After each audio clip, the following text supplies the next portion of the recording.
안녕하세요. 저는 소름 끼치는 한 가족의 숨겨진 진실을 알게 됐던 30대 여자입니다.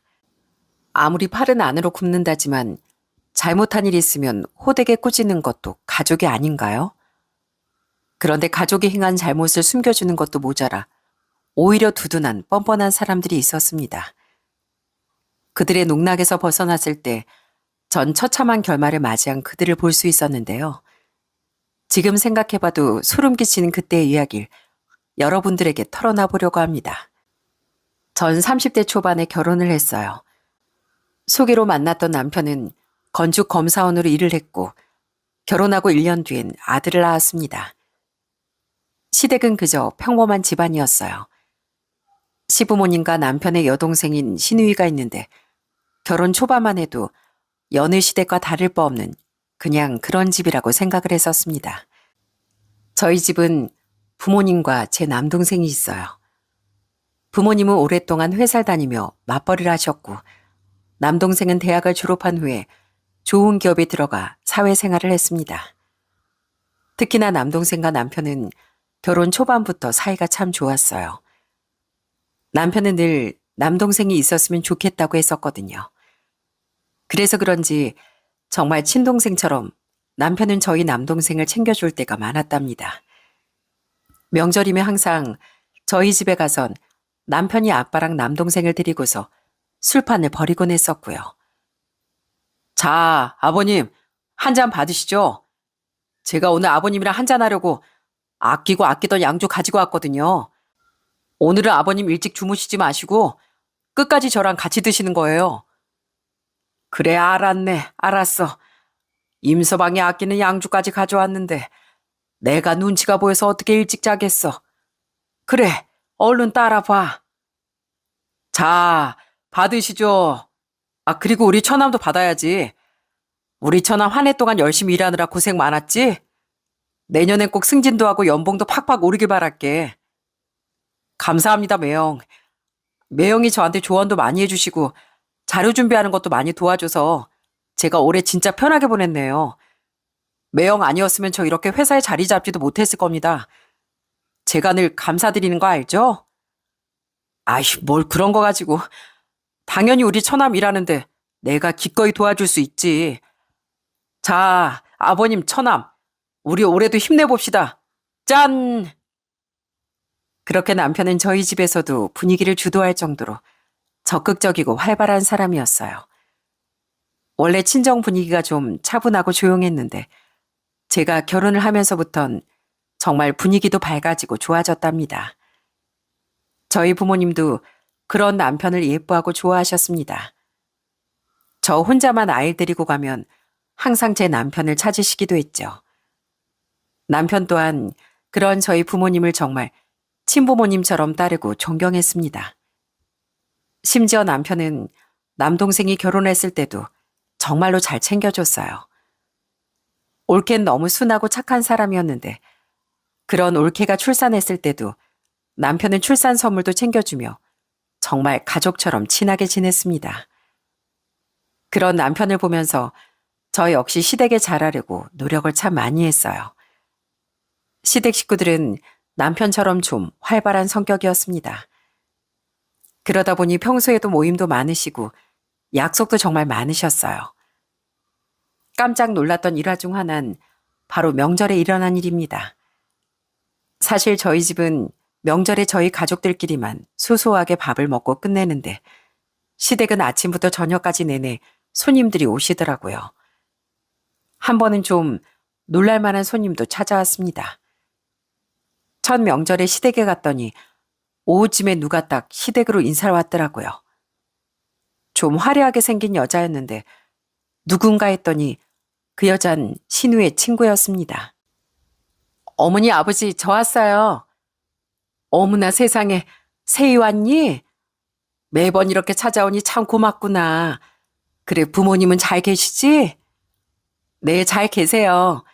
아, 관이 오빠, 잘 지냈어? 웬일이야? 명절에 바쁘다고 작년엔 안 오더니 보고 싶었는데. 어? 장가가고 초명절인데 당연히 와야지. 아, 맞다. 오빠 결혼했지? 아, 미안해. 나 그때 마침 딱 출장이라 못 갔네. 들어오자마자 시부모님과 남편에게 익숙한 듯 자연스럽게 웃으며 인사라는 그 여자를 보면서 처음엔 친척인가 생각했습니다. 그런데 신우이의 친구라는 걸 알고 깜짝 놀랄 수밖에 없었어요. 남편은 그 신우의 친구에게 절 소개해 주더라고요. 아, 그지? 아, 너 그때 못 왔었지? 여기 인사해. 내 와이프 된 사람이야. 안녕하세요. 김석기라고 합니다. 아, 네, 안녕하세요. 저 미진이 친구예요. 그나저나 오빠 멋있어졌네. 결혼하더니만 얼굴이 활짝 폈어. 어머니, 저 오늘 여기서 저녁까지 먹고 가도 되죠? 미진이 잠깐 나갔다가 온다는데 전 잘 모르는 사람이라 여기 좀 있어도 되죠? 아유, 그럼. 세희야, 우리 집 양딸이나 다름없는데 있어도 되지, 그럼. 그렇게 신우 친구는 신우가 약속이 있어 나갔다 오는 동안에도 시댁에서 식구들이랑 다 같이 밥도 먹고 술도 마시며 그렇게 혼자서 잘 있더라고요. 제 입장에선 그런 모습들이 진짜 놀랍기도 했습니다. 들어보니 신우랑은 같은 고등학교를 나왔었고 남편도 신우랑 같은 고등학교다 보니 어릴 때부터 자주 오며 가며 알던 사이더라고요. 그래서 다들 그렇게 자연스럽게 얘기를 하는가 보다 생각했습니다. 그러다 시모가 그 신우의 친구에게 근황을 물었어요. 그런데 신우 친구의 반응이 이상했습니다. 그나저나 세희야, 너 결혼하지 않았어? 이렇게 늦게까지 우리 집에 있다가 가도 되는 거야? 작년엔 일찍 가봐야 한다고 인사만 하고 가더니만 올해는 웬일로 오랫동안 앉아있다가 가. 괜찮은 거야? 아이, 남편이라도 데리고 오지 그랬어. 아, 그게 어머니 저 이혼했어요. 뭐? 이혼? 아니, 갑자기 왜? 작년까지만 해도 멀쩡히 잘 지내고 있었잖아. 무슨 일 있었어? 시모는 신우 친구의 말을 듣고서 깜짝 놀라 물어봤는데 갑자기 신우 친구가 고개를 푹 숙이더니만 펑펑 울기 시작하더라고요. 그리고선 그 신우 친구 입에서 나온 말을 듣고 다들 더 놀랄 수밖에 없었어요. 그 자식이 바람 피웠어요. 나 놔두고 그 자식이 바람 피웠어요, 어머니. 이혼하고서 집에 가도 부모님은 친척들 보기 민망하다고 저더러 명절 끝나고 오라고 하고 갈 데도 없고 해서 그래서 여기로 왔어요. 아휴, 그런 일이 있었어? 진작에 말을 하지. 우린 너 결혼하고서 이렇게 있어도 되는 건가? 괜히 걱정돼서 그런 거지. 아니, 어떻게 그런 자식이 있다니? 그래도 넌 아이는 없잖아. 그게 그나마 다행이네. 네, 그나마 그 자식이랑 아예 안 낳아서 다행이죠 뭐. 어머님도 아시잖아요. 저 절친 미진이밖에 없는 거. 저 여기 좀 더 있어도 돼요? 아유, 그럼. 네가 그동안 마음 많이 상했겠구나. 아유, 한잔하자, 한잔해. 너희 부모님도 그렇게 말하시지만 속으론 또 얼마나 속상하시겠니. 그래, 오늘은 여기서 푹 마음 쉬다가 가렴. 시부모님은 신우 친구의 등을 토닥여 주시며 위로를 해주셨고 저 역시 처음 본 여자였지만 안쓰럽다는 생각이 들더라고요. 이 정도로 시부모님은 신우 친구, 남편 친구 할 것 없이 다 자기 자식처럼 생각하며 좋아해 주셨죠. 주변에서도 평판도 좋으셨고 어딜 가면 다들 시집 잘 왔다는 얘길 저에게 하실 정도로 좋은 분들이었습니다. 그런 시부모님의 성격을 똑 닮아 남편과 신우도 사람들을 만나는 걸 참 좋아했어요. 특히나 신우는 시댁 식구들 중에서도 요즘 말로 하면 인사 중에 인사였답니다. 아는 사람도 정말 많고 집에 가만히 있을 때가 하루도 없었어요. 신우는 프리랜서였는데 아무래도 일정하게 일을 하는 편이 아니다 보니 일이 없을 때면 해외 이곳저곳을 여행 다니며 그렇게 유유자적 생활을 했습니다. 그런 신우이가 참 자유롭게 보였어요.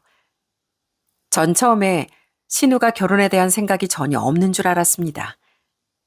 그런데 저희가 결혼하고 2년 차 때 신우가 한 남자를 집으로 데리고 온 적이 있었어요. 결혼을 하겠다면서 시부모님께 소개를 해주러 온 거였죠. 그런데 그 남자를 보고선 시부모님이 신우의 결혼을 결사반대를 하더라고요. 그 이유는 직업도 없이 취업을 준비하던 사람이었거든요. 어느 날은 저희가 시댁에 갔는데 시부모님과 신우가 엄청 소리를 치면서 싸우고 계신 적도 있었어요. 어머님, 무슨 일 있으세요? 기분이 별로 안 좋아 보이시는데. 아휴, 저 미진이 결혼하겠다고 데리고 온 자식 너 들었지? 어디서 저런 자식을 데리고 와가지고선 결혼하겠다고 전화 알린데 어쩜 좋냐? 어쩜 좋아? 엄마, 왜 새언니한테 그래? 내가 결혼한다는데 왜 새언니한테 그걸 물어보냐고. 내가 좋다고 했잖아. 그냥 결혼하겠다고. 네가 뭔 돈이 있어 결혼을 해? 네 남자친구도 땡전 한 푼 없다는데 결혼하고서 뭐 어디서 살 거야? 살 집은 있고? 결혼할 비용은 있어? 아무것도 없으면서 무작정 결혼하겠다고 데리고 오면 누가 결혼을 시켜준대? 정신 차리고 일해서 돈 모아서 결혼할 생각을 해야지. 엄마랑 아빠가 해주면 되잖아. 돈 모아놨다가 어디 있을 건데. 이럴 때 해주면 되지.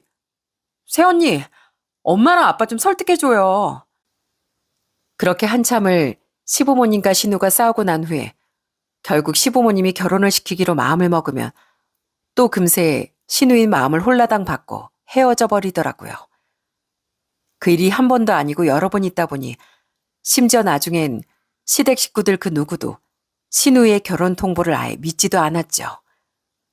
사실 신우가 만나던 남자들 중엔 꽤 괜찮은 사람들도 있었습니다. 직업도 안정적이고 성격도 착한 사람들도 많았는데 그런 사람들간 또 오래 연애도 하지 않더라고요. 그러니 시부모님이고 남편이고 늘 신우의 걱정이 많을 수밖에 없었죠. 더군다나 신우가 초등학생 때 큰 교통사고 때문에 몇 개월간 수술을 받고 입원을 한 적이 있나 보더라고요. 그때 진짜 큰 사고였다 보니 시부모님과 남편은 신우가 그렇게 행동을 해도 독하게 내치지 못했습니다.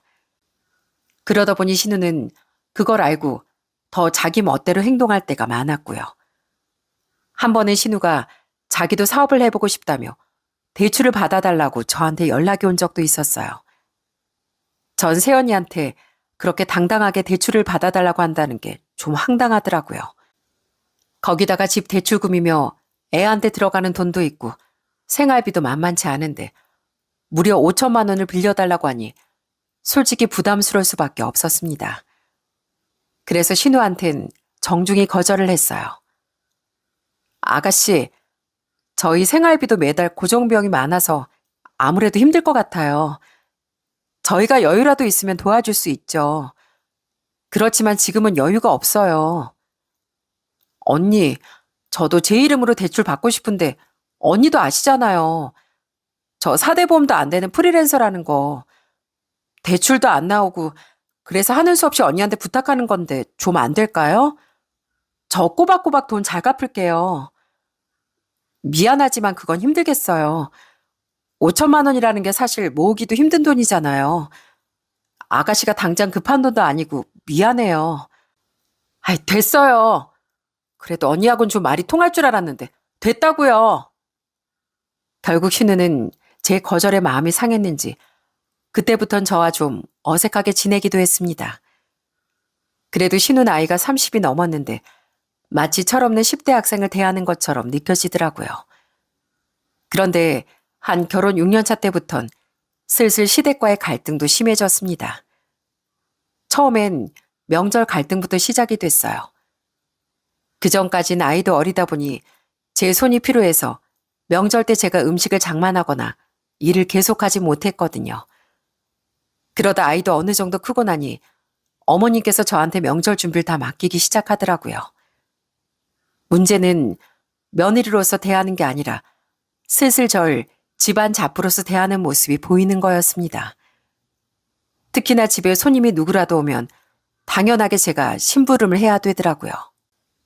결혼 6년차 명절 때도 매해 명절마다 왔었던 신우 친구가 시댁에 왔었는데 그날 하루 종일 일거리에 시달리다가 겨우 자리에 앉아 과일을 먹으려고 하니 자리에 딱 앉기도 전에 시모가 말을 했습니다. 이에 애미야, 새이 배고프단다. 뭐 먹을 거리 챙겨서 가지고 좀 와라. 어머니, 어머니 예전에 그 고구마 튀김 했던 거 있잖아요. 요즘은 그거 안 하세요? 저 그거 진짜 먹고 싶은데 요즘 고구마도 엄청 맛있잖아요. 안 그래도 우리 며느리가 오늘 고구마 튀김도 했는데 어떻게 알았니? 예미야, 고구마 튀김 좀 가지고 와봐라. 안 그래도 출출한데 그거나 먹자. 아, 전 고구마 튀김에 맥주 마실게요. 맥주도 준비해 주세요. 쉴 틈 없이 시키기만 하는 시모도 어이가 없었지만 거기에 불을 지피는 철없는 신우 친구도 정말 어이가 없더라고요. 신우 친구는 저에게 제대로 호칭도 붙이지 않고 진짜 가정불 부리듯이 저한테 얘기를 하더라고요. 순간 전 몸도 마음도 너무 지치고 힘들어 신우 친구에게 쌀쌀하게 대답을 했습니다. 저기요, 맥주 여기 집엔 없고요. 드시고 싶으시면 나가서 사오던지 하세요. 네? 뭐 그럼 되지 뭘 그렇게 쌀쌀맞게 말해요? 어머님 며느리 저 별로 마음에 안 드는가 봐요.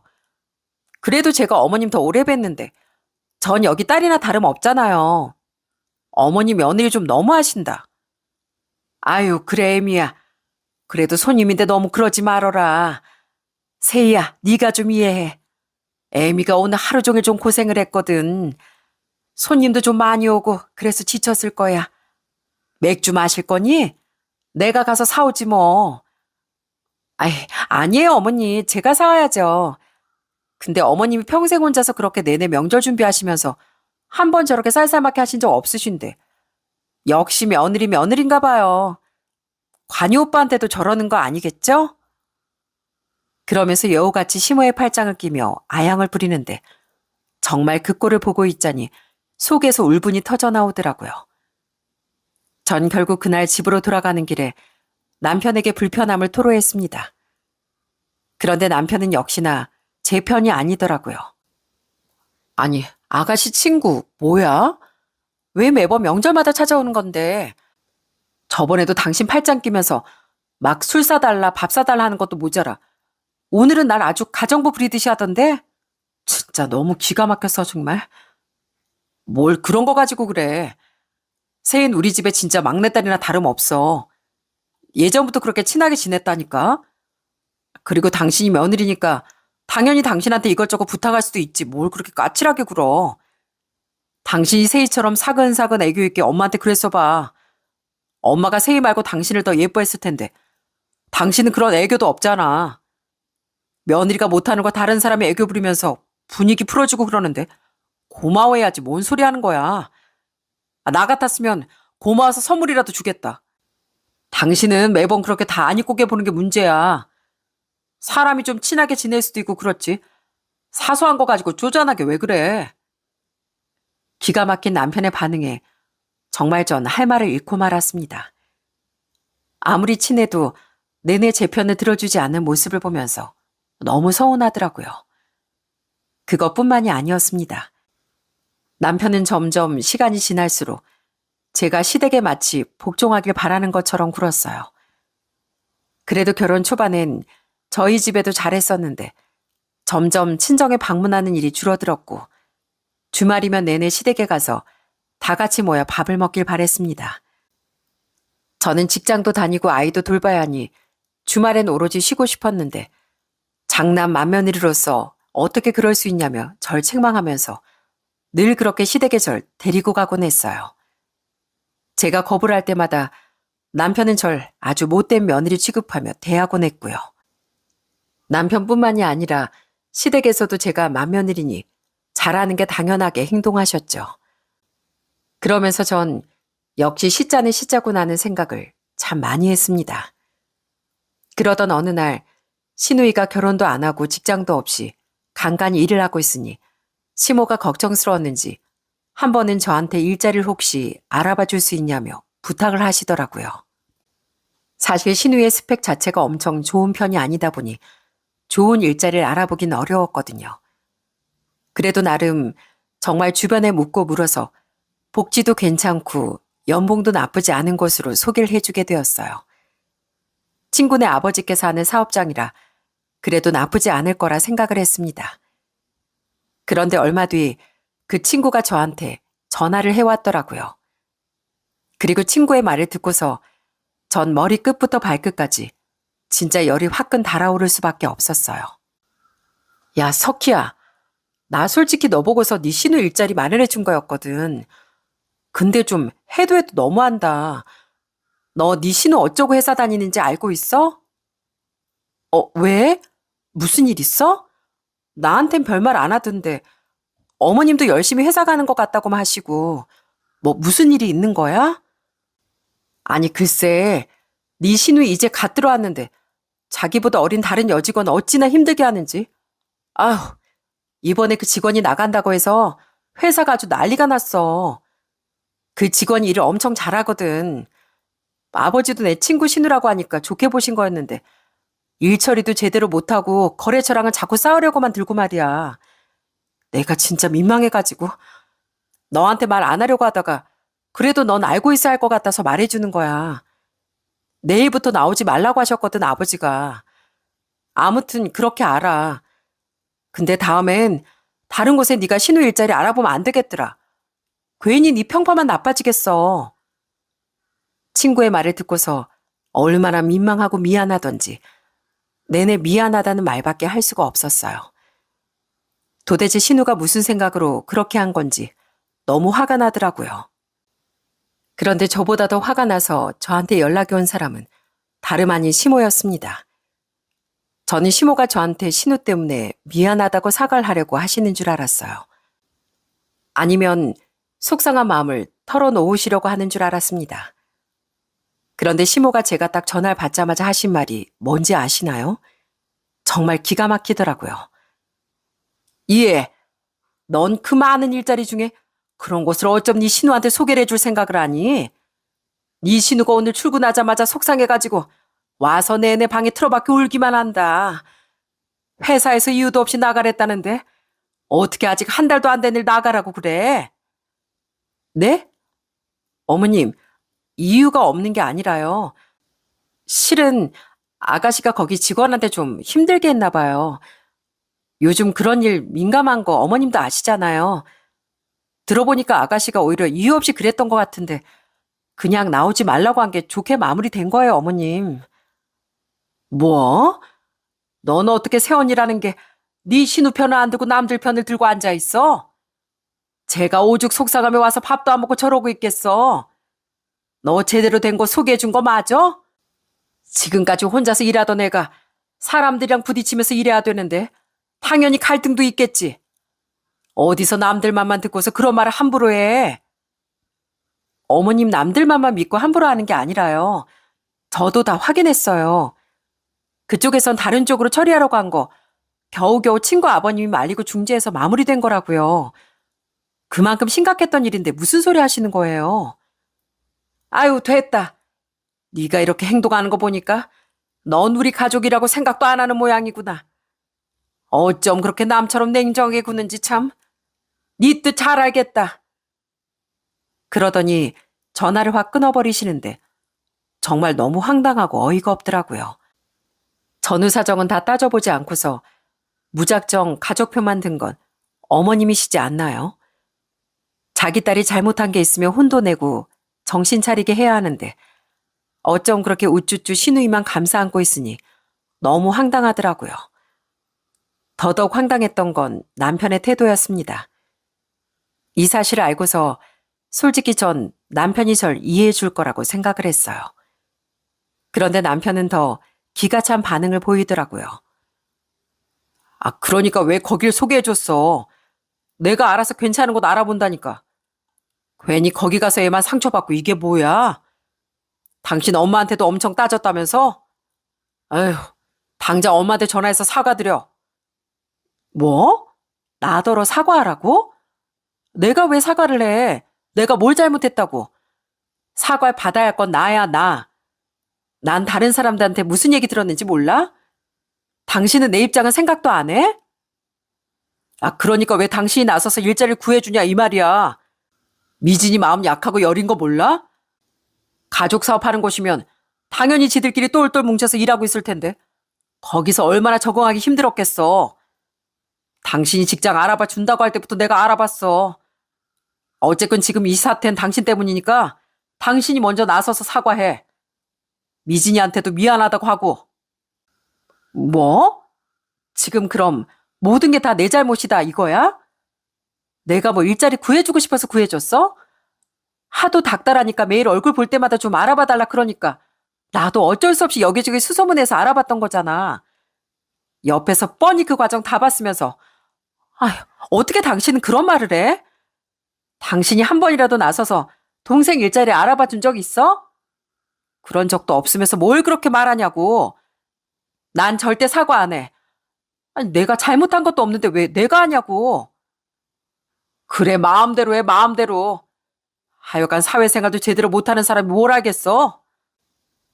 전 냉정한 남편의 말이 마음속에 정말 화살이 꽂힌 것처럼 쓰라렸습니다.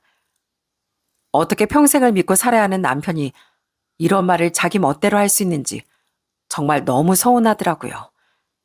시댁이고 남편이고 다 정내미가 뚝뚝 떨어지는 것 같았죠. 날이 갈수록 며느리를 한낱 종으로만 생각하는 시댁 식구들이나 그걸 당연시 여기는 남편이나 참 지겹더라고요. 그렇지만 아이가 있으니 냉정하게 헤어져야 할지 딱 판단을 내리지 못했습니다. 그러던 어느 날 갈등이 점점 심해지던 중 그의 시모가 이석증이 심해지면서 어지럼증이 생겨 병원에 입원을 하시게 되었어요. 마침 그때가 또 명절이 다가오고 있던 시기였고요.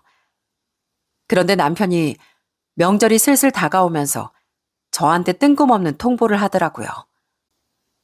올해는 그냥 각자 집에 알아서 하자. 엄마 몸도 안 좋고 그렇다고 우리 사이가 좋은 것도 아니고 그냥 각자 보내자고. 뭐? 갑자기 그게 무슨 소리야? 각자 보내자니. 뭐 그럼 나랑 사이도 안 좋은데 우리 집 가서 얼굴 찌푸리면서 앉아 있을래? 그건 나도 싫으니까 그냥 각자 보내자고. 난 너네 집 안 갈 거니까 너 혼자 가. 아니 아무리 그래도 같이 가야 될 거 아니야. 어느 부부가 좀 싸웠다고 명절에 인사도 같이 안 가. 아예 안 간다니까 그러네. 그렇게 알고 있어. 그러더니 남편은 대화도 더 이상 하지 않고 자리를 피해버렸습니다. 그리고 그날 저녁 시모로부터 전화가 왔더라고요. 남편이 도대체 무슨 소리를 했는지 시모가 다짜고짜 저한테 화를 내기 시작했습니다. 애비한테 얘기 들었다. 애비 말대로 너 명절에 안 와도 돼. 어차피 음식할 것도 아니고 너도 오기 싫었잖니? 네? 어머님, 그래도 명절인데 가야죠. 아유, 됐다. 안 와도 된다. 넌 도대체 우리 아들한테 어떻게 했길래?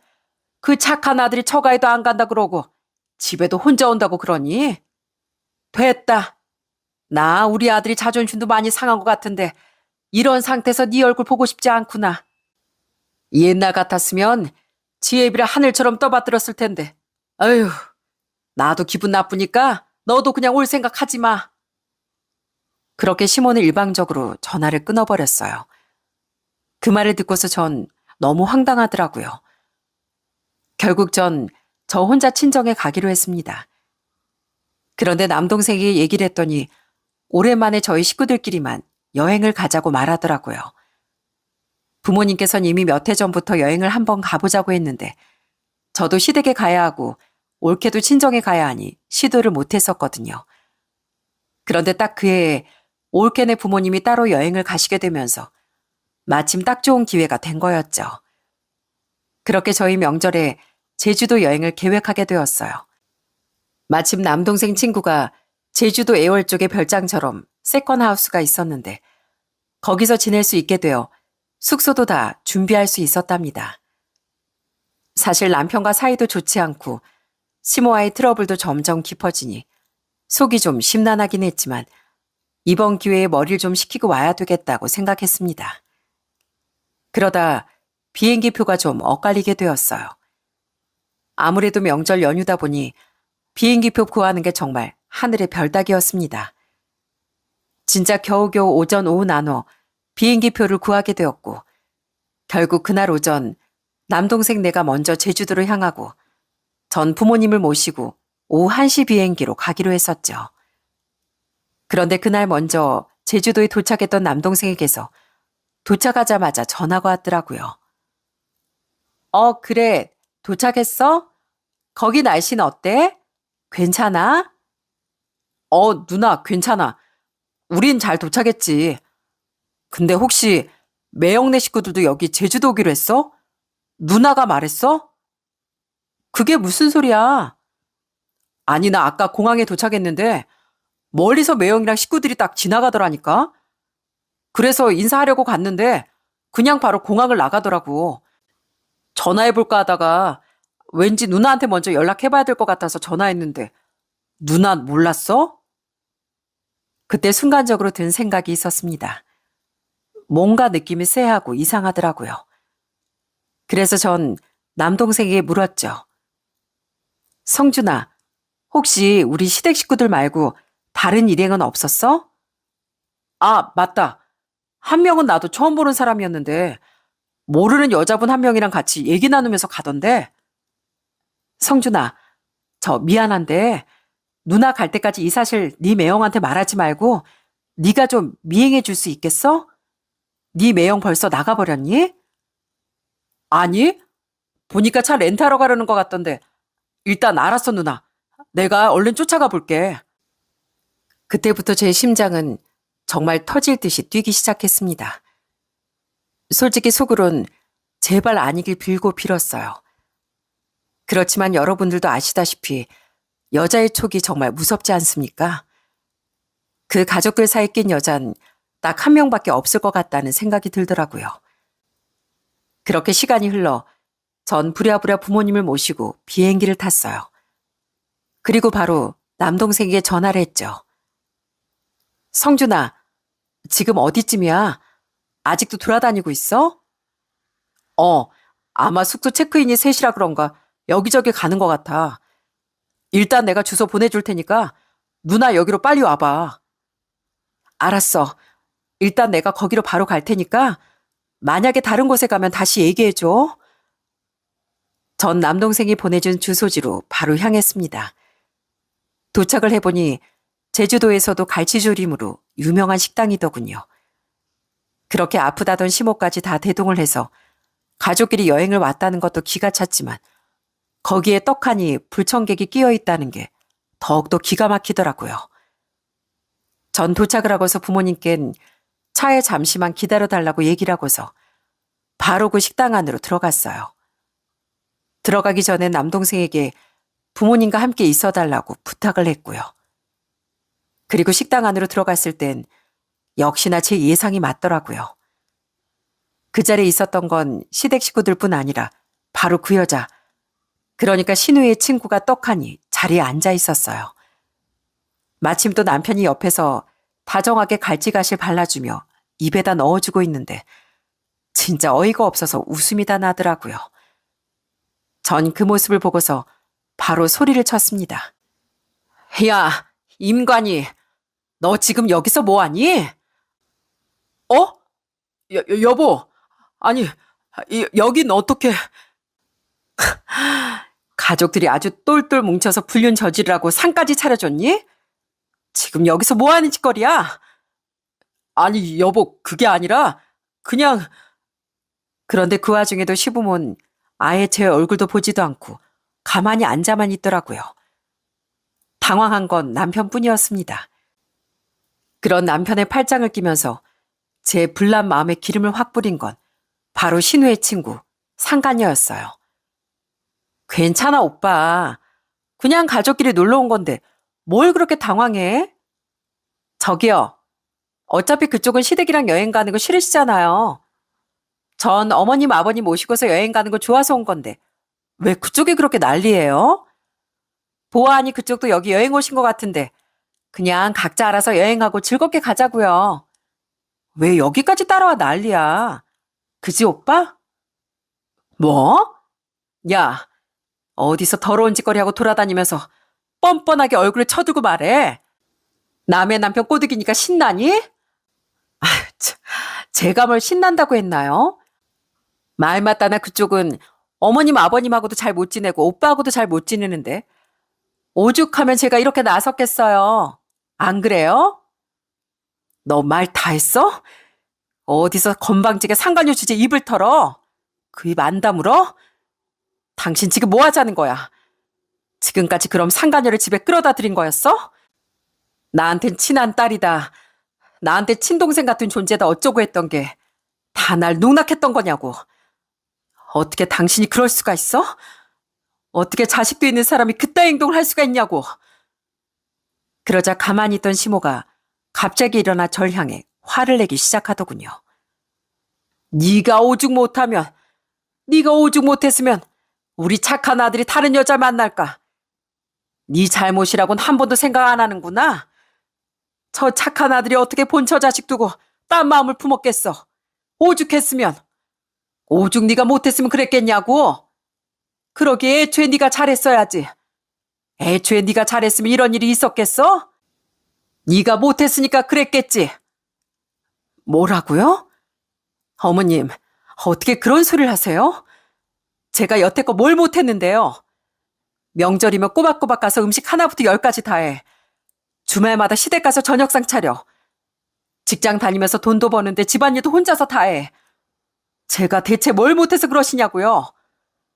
저것 봐라, 저것 봐. 어? 여자가 그렇게 독하기 짝이 없으니까 남자가 마음이 가나. 너처럼 독한 애한텐 눈 돌아갈 남자도 없을 거다. 기왕 이렇게 된 거 이쯤에서 우리 그만하자. 나도 너처럼 독한 며느리 그만 보고 싶다.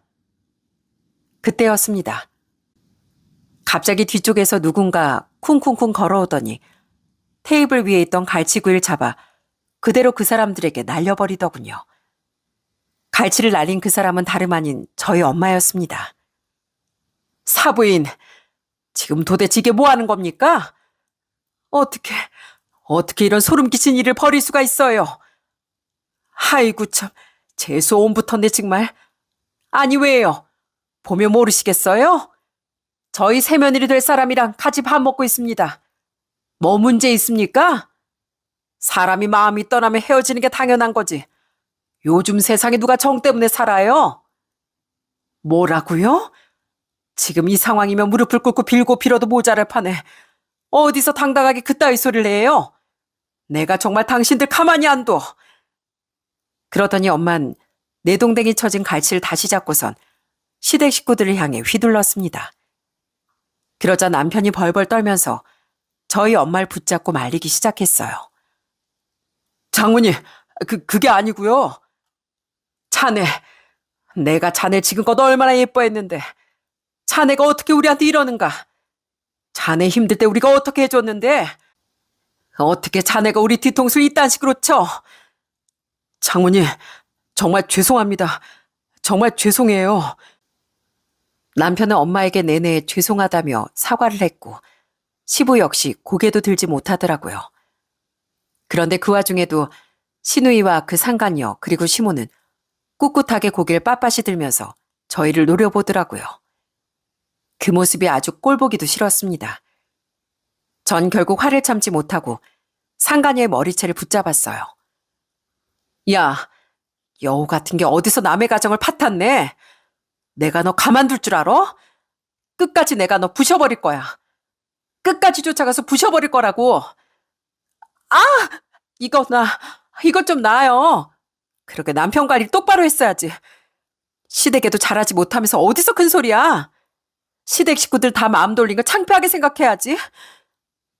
결국 그 모습을 보고서 남편이 저와 상간녀 사이를 뜯어 말렸고 시모와 저희 엄마도 아주 뒤엉켜서 진짜 그곳은 거의 개판 5분 전이 되어버리고 말았습니다. 결국 주변 다른 사람들이 다 뜯어 말려서 상황은 겨우 진정이 됐어요.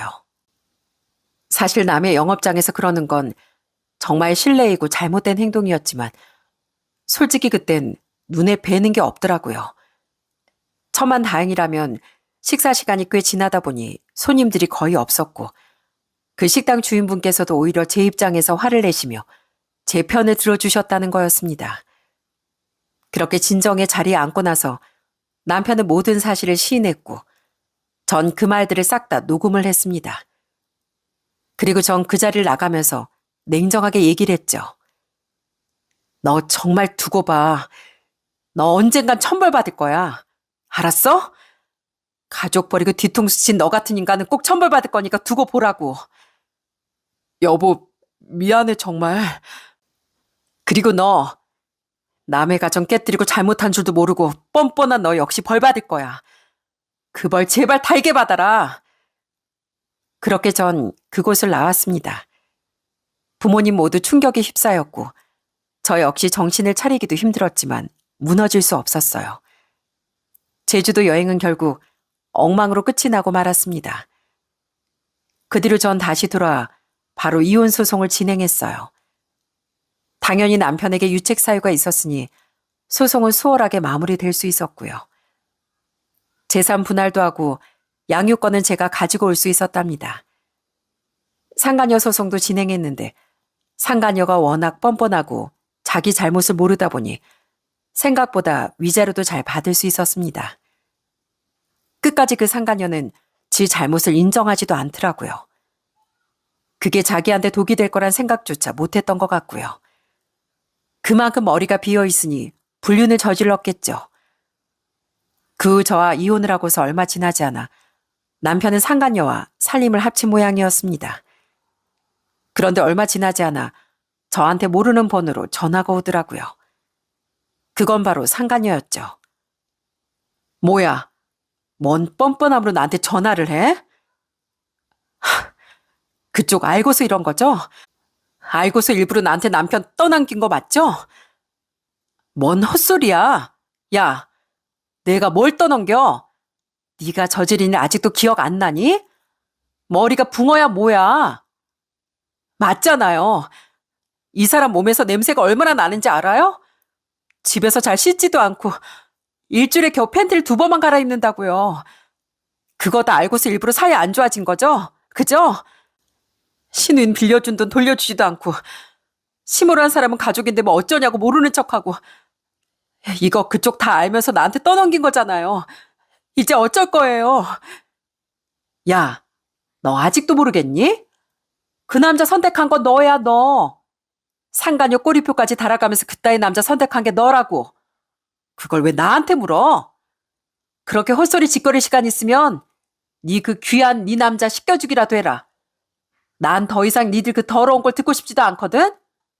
하긴 뭐 똥파리가 똥파리를 몰라보겠니?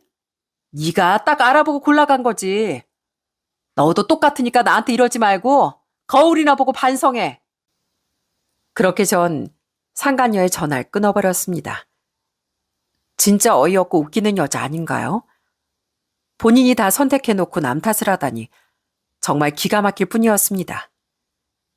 사실 남편이 밖에서도 직업도 괜찮고 멀쩡하고 훈훈한 남자지만 솔직히 지저분하다면 둘째가라면 서러운 사람이었거든요. 거기다 시댁은 어땠습니까? 그걸 다 감수하고 7년이란 세월을 참아왔던 건 저였는데 그걸 모르고 얼굴만 보고서 홀로 담고신 그 여자가 얼마나 웃겼는지 모릅니다. 그리고 이혼하고서 1년 뒤 전 남편 역시 제대로 된 벌을 받게 되었어요. 남편이 건축검사원이잖아요. 현장 조사하면서 사용 승인 이런 걸 해주는데 그 과정에서 이 아둔한 남편이 뒷돈을 받고 위법 사안을 묵인해 준 게 탄로나면서 구속수사를 받게 된 거였습니다. 그러니 그전부터 마음이 둥둥 뜨고 있었던 상간녀가 어땠겠어요? 바로 구속이 되자마자 도망갔다더라고요. 진짜 그 소리를 듣고서 얼마나 제가 배꼽을 잡고 웃었는지 모릅니다. 그리고 그렇게 전 남편이 나락으로 향하고 있을 때 뻔뻔한 전 시모한테 연락이 왔더라고요. 제가 전 남편이 구속되었다는 걸 모르고 있다 생각했는지 엄청 선심을 쓰는 듯 하면서 사과를 하는데 진짜 웃겼습니다. 에미야, 내가 이제 생각해보니까 잘못 생각했던 것 같구나. 우리 손주도 너무 보고 싶고 그 여자 내가 아주 내쫓았어. 그때 걔가 네 신우 필요하다는 돈도 거뜬히 대주고 거기다가 우리한테 선물 공세라는데 잠깐 혹한 것뿐이야. 그리고 그때 너랑 나랑 사이도 별로 안 좋았잖니. 지금 생각해보니까 내가 참 미안하구나. 우리가 잘못했다. 왜요? 아들 간방 갈 것 같아서 아쉬운 소리라도 해보려고 전화하셨어요? 어, 아니, 그걸 네가 어떻게...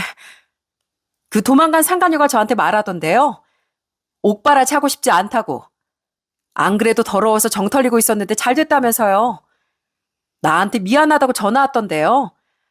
본인 아들 이제 제대로 혼자 될 것 같으니까 그제서야 좀 저한테 미안하세요? 아니, 그게 애미야. 내가 정말 미안하다. 어, 내가 정말 잘못했다. 근데 우리 아들이 그렇게 더럽다니? 우리 아들 잘 씻을 텐데. 야, 아줌마 진짜 대단하네요. 어떻게 범죄까지 저지른 아들이 여전히 귀하세요? 그럼 그런 아들 평생 끼고 사세요. 귀한 남의 집 딸내미 인생 망치지 마시고요. 그리고 저라고 그쪽 아드님 예쁘겠어요? 온갖 정냄이 떨어질 대로 떨어져서 이제 남은 거 하나도 없거든요. 그리고 그쪽 아드님도 아드님이지만 전 다시 아줌마처럼 고약한 심오하고는 한 가족 못하겠네요. 그러니 똑똑히 들으세요. 평생 자식 둘 품에 안고 사시고 절대 사회에 내보내지 마세요. 아셨죠? 그럼 끊습니다. 그 뒤로 전 모든 연락을 차단해버렸습니다. 전 남편은 조사 후 제대로 처벌도 받고 평생 자기한테 범죄 이력이 남게 되었어요. 그러게 왜 뒤에서 그딴 짓을 하고 돌아다녔는지 바람도 바람이지만 애초에 인간성이 덜 된 사람이었더라고요. 천만다행으로 그 사건이 터지기 전에 헤어진 게 진짜 다행이라고 생각합니다. 그 뒤로 전 친정과 가까이 지내며 아이와 둘이서 잘 지내고 있어요. 부모님도 솔직히 그날의 충격이 너무 크셨는지 한동안 좀 힘들어하시고 엄마는 화병까지 나셨지만 지금은 시간이 지나면서 많이 나아지셨답니다. 특히나 부모님께선 상간녀가 도망간 얘기 그리고 전 남편이 구속된 얘기를 들으시곤 어찌나 고소해하셨는지 몰라요.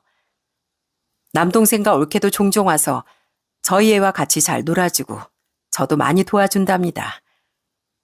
특히 올케는 같은 여자로서 더 세심하게 절 챙겨주는데 정말 고맙고 미안한 마음이 크답니다.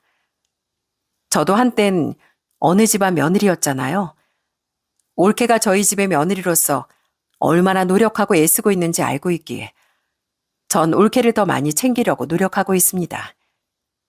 솔직히 그땐 남편과 사이도 좋지 않고 시댁과 트러블도 있어 이혼을 고민하는 시기이기도 했지만 그때 만약 그 장면을 목격하지 않았더라면 과연 지금의 생활을 하고 있을까 싶기도 하네요. 그래도 정말 고민 없이 냉정하게 딱 판단을 일찍 내릴 수 있었던 게 다행이라고 생각합니다. 모든 게 남동생이 눈치껏 빠르게 상황을 판단해서 쫓아가준 덕분이고 또 올케와 부모님 덕분인 것 같네요. 지금은 저도 이혼한 지 2년이 지나 어느 정도 안정을 찾아 잘 지내고 있어요. 아이도 무척이나 건강하고 행복하게 저희 부모님 사랑도 듬뿍 받으며 잘 크고 있고 부모님도 행복한 노후를 보내고 계시답니다. 전 이제 남아있는 저희 가족들, 절 누구보다 옆에서 응원해주는 가족들을 위해 앞으로도 이렇게 포기하지 않고 멋지게 살아가려고 노력하려고요. 전 사람은 죄 짓고는 못 산다는 말을 믿습니다. 죄를 지었다면 그게 언제가 됐던지 벌을 받기 마련이더라고요. 세상은 불공평하다고 하지만 남에게 피해를 주는 일을 했다면 반대로 자신에겐 그 몇 배에 달하는 피해를 받게 될 거라고 생각합니다. 그러니 우리 모두 정직하게 이 세상을 잘 살아가 보자고요. 전 솔직히 제가 이렇게 힘든 상황을 잘 이겨낼 수 있을 거라고 생각하지 못했어요. 저처럼 그냥 평범하고 특별한 거 하나 없는 사람이 어떻게 이 큰일을 겪고서 멀쩡할 수 있겠습니까? 오히려 이대로 무너지고 좌절하면 어쩌나 걱정이 많았죠. 그런데 제 자신을 믿고 이겨낼 거라 생각하면서 그렇게 살다 보니 점점 숨이 쉬어지고 편안함을 찾게 되었답니다. 저 같은 사람도 힘든 일을 거뜬하게 이겨냈어요. 그러니 여러분들도 무조건 힘든 일 극복할 수 있을 거라 저는 그렇게 생각합니다. 만일 사연을 들으시는 분들 중에서 지금 괴롭고 힘든 일이 있으시다면 여러분들은 저보다 더 잘 이겨내실 수 있을 겁니다. 지금까지 제 긴 이야기 들어주신 분들 모두에게 감사드립니다. 저는 남은 삶도 후회 없이 잘 살아가려고요. 여러분들의 앞으로의 삶도 제가 열심히 응원하겠습니다.